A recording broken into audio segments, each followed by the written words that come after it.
ધામરોદ railway ફાટક સમારકામ માટે બંધ કરાયા બાદ લોક રજૂઆતને પગલે ફરી ખોલાયું. વિદ્યાર્થીઓને મળશે રાહત.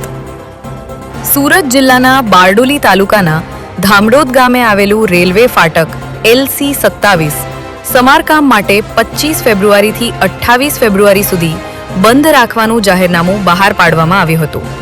જો કે હાલમાં બોર્ડની પરીક્ષાઓ નજીક હોવાથી આ ફાટક બંધ થવાને કારણે વિદ્યાર્થીઓ અને વાલીઓને ભારે હાલાકીનો સામનો કરવો પડી રહ્યો હતો. આ ગંભીર પરિસ્થિતિને ધ્યાનમાં રાખીને સ્થાનિક આગેવાનો અને વાલીઓએ ઉચ્ચ સ્તરે રજૂઆત કરી હતી.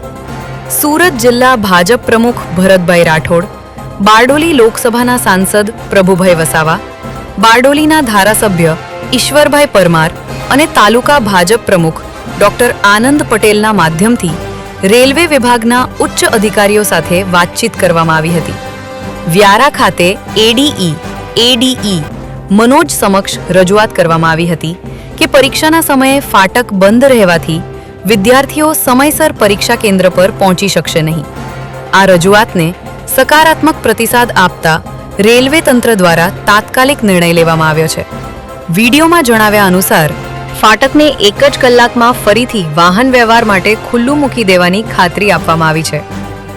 આ નિર્ણયથી પરીક્ષાર્થીઓ અને ગ્રામજનોમાં ખુશીનો માહોલ જોવા મળ્યો છે. નમસ્કાર.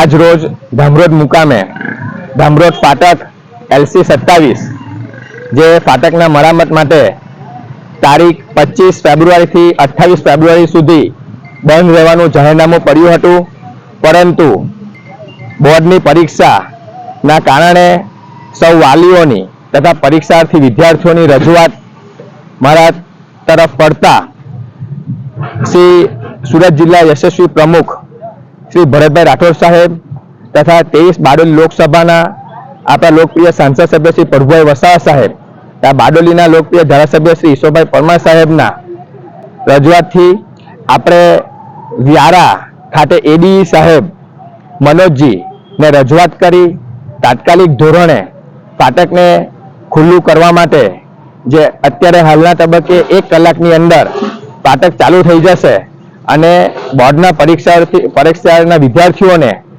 એક્ઝામ આપવા માટે અગવડ ના પડે અને સમયસર પરીક્ષાના સ્થળ સુધી પહોંચી જાય એ માટે તાત્કાલિક ધોરણે 1 કલાકની અંદર ફાટક ચાલુ થઈ જશે.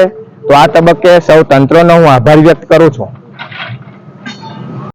પ્રશાંત પટેલ, દ્રષ્ટિકોણ ન્યૂઝ, બારડોલી.